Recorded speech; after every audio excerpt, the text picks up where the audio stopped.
অসমৰ মুখ্যমন্ত্ৰী গৰাকীয়ে এতিয়া পলাপ বকিবলৈ আৰম্ভ কৰিছে আৰু আজি তেওঁ যেটো কথা কৈছে যে নাগৰিকত্বৰ আইনৰ জৰিয়তে কেৱল এগৰাকীয়ে নাগৰিকত্ব লাভ কৰিলে এতিয়া আসুৱে অসমৰ ৰাইজৰ ওচৰত ক্ষমা খোজা উচিত। তেওঁ এই কথাটো স্বীকাৰ কৰি নলয় যে সেই সময়ত কা আন্দোলনটো ব্যাপক ৰূপত সমগ্ৰ অসমত জনগণে জপিয়াই পৰাৰ কাৰণে জনমত সৃষ্টি হোৱাৰ কাৰণে কোনো লোকে কাৰ জৰিয়তে নাগৰিকত্ব আবেদন নকৰিলে, কাৰণ কোনেও নিজকে পৰিচয় দিব বিচৰা নাই যে তেখেতসকলে ৭১ৰ পাছত অসমলৈ আহিছিল। এই কথাটো কোনো পৰিচয় দিব পৰা নাই, কাৰণ সেই সময়ৰ আন্দোলনৰ যেটো ভয়াবহ ৰূপ ব্যাপক ৰূপ জনগণ যেনেকৈ জপিয়াই পৰিছিল সেই কথা বতৰাৰ পৰা কোনেও নিজকে ৭১ চনৰ পাছত অহা বুলি নিজকে পৰিচয় দিব পৰা নাই। আৰু যিসকলে অবৈধভাৱে আহি অসমত আছে সেইসকলে অবৈধভাৱে নিজৰ যিখিনি লাগতিয়াল যিখিনি নথিপত্ৰ সেইখিনি তেখেতসকলে উলিয়াই লৈছে। গতিকে ইয়াত যে বহু লাখ লাখ লোকে আবেদন নকৰিলে তাৰ প্ৰভাৱ কিন্তু অসমত হোৱা সেই সময়ৰ কা আন্দোলনটো। আৰু তেখেতে ৫ জন শ্বহীদ হোৱাৰ কথা কৈ থাকে, এই ৫ গৰাকী কোনে শ্বহীদ কৰিলে, কোন পুলিচ বিষয়াই শ্বহীদ কৰিলে সেই কথা বতৰাবিলাক চৰকাৰে জানে, তেখেতসকলক কিয় শাস্তি নিদিয়ে? অসমৰ জনগণেতো সেই ৫ গৰাকীক গুলিয়াই হত্যা কৰা নাই, চৰকাৰে হত্যা কৰিলে, হিমন্ত বিশ্ব শৰ্মাৰ নেতৃত্বত হত্যা হ'ল। তেখেতসকলে যিসকলে হত্যা কৰিলে সেইসকলৰ ওপৰত ব্যৱস্থা কিয় গ্ৰহণ নকৰে? গতিকে এই ৫ গৰাকীক হত্যা কৰিছে অসমৰ মুখ্যমন্ত্ৰী গৰাকীয়ে। আৰু আজি তেখেতে কৈ আছে যে এতিয়া আসুৱে ক্ষমা খোজা উচিত, আসুৱে শ্বহীদ দিৱস পাতিলে তেখেতে প্ৰবঞ্চনা দিৱস পাতিব। অসমৰ মানুহক আটাইতকৈ প্ৰবঞ্চনা কৰা আটাইতকৈ প্ৰতাৰণা কৰা ব্যক্তিগৰাকী হৈছে এইগৰাকী অসমৰ বৰ্তমানৰ মুখ্যমন্ত্ৰী গৰাকী। আৰু এইগৰাকী প্ৰতাৰকে আচলতে প্ৰবঞ্চনা দিৱস পতাটো একো আচৰিত কথা নহয়।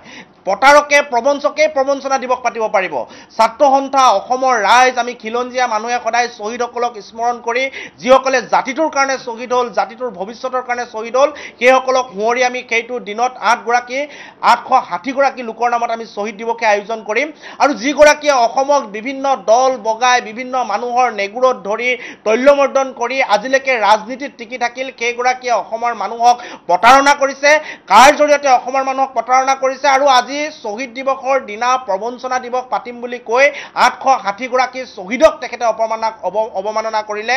গতিকে এইগৰাকী প্ৰতাৰকে প্ৰবঞ্চকে নিশ্চিতভাৱে তেখেতে প্ৰতাৰণা আৰু প্ৰবঞ্চক দিৱস পতা উচিত। আৰু অসমৰ মুখ্যমন্ত্ৰীগৰাকীক আমি ক'ব বিচাৰিছোঁ, এইকেইদিন আপোনালোকে সংবাদ মাধ্যমত দেখিছে অসমৰ জনসাধাৰণে, অসমৰ খাটি খোৱা মানুহে আৰু যিসমূহ জনসাধাৰণে কোনো ৰাজনীতিৰ লগত জড়িত নাই, সাধাৰণ জনসাধাৰণে অসমৰ মুখ্যমন্ত্ৰীগৰাকীৰ পত্নীক লৈ এতিয়া আক্ৰমণ কৰিবলৈ ধৰিছে, তেখেতৰ সম্পত্তিক লৈ আক্ৰমণ কৰিবলৈ ধৰিছে। আৰু অসমৰ মুখ্যমন্ত্ৰীগৰাকীয়ে ৩,৩০,০০,০০০ মানুহৰ যিগৰাকী মুখ্যমন্ত্ৰী, যিগৰাকী ৰাজ্যখনৰ মূল মানুহ, সেই মানুহগৰাকীয়ে এতিয়া অসমৰ এগৰাকী মানুহৰ হৈ তেওঁ কৈফত দি থাকিবলগীয়া হৈছে।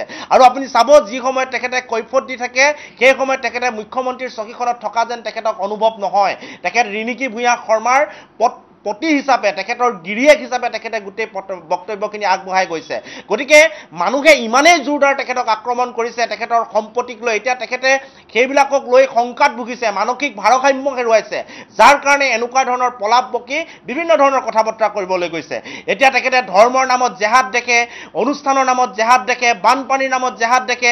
কেতিয়াবাতো অনুভৱ হয় ছাত্ৰ সন্থাৰ কিছুমান কাম কাজক জেহাদ ঘোষণা কৰি দিব নেকি এইগৰাকী ব্যক্তিয়ে।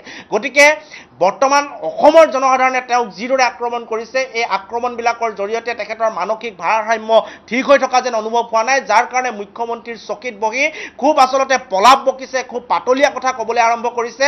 আৰু অসমৰ মুখ্যমন্ত্ৰী হিচাপে আমাৰ জনসাধাৰণৰ দায়িত্ব আছে, গতিকে তেখেতক আমি পৰামৰ্শ দিব বিচাৰিছোঁ, মানসিক ভাৰসাম্য হেৰুৱা এগৰাকী ব্যক্তিয়ে মানসিক চিকিৎসকৰ পৰামৰ্শ লোৱা প্ৰয়োজন আছে। গতিকে এনেকুৱা ধৰণৰ পলাপ বকি অসমৰ মুখ্যমন্ত্ৰীগৰাকীয়ে অসমৰ মানুহক লজ্জানত কৰাতকৈ তেখেতে মানসিক চিকিৎসকৰ পৰামৰ্শ লৈ অনাগত দিনত আগবাঢ়ি যাবলৈ আমি পৰামৰ্শ আগবঢ়াইছোঁ।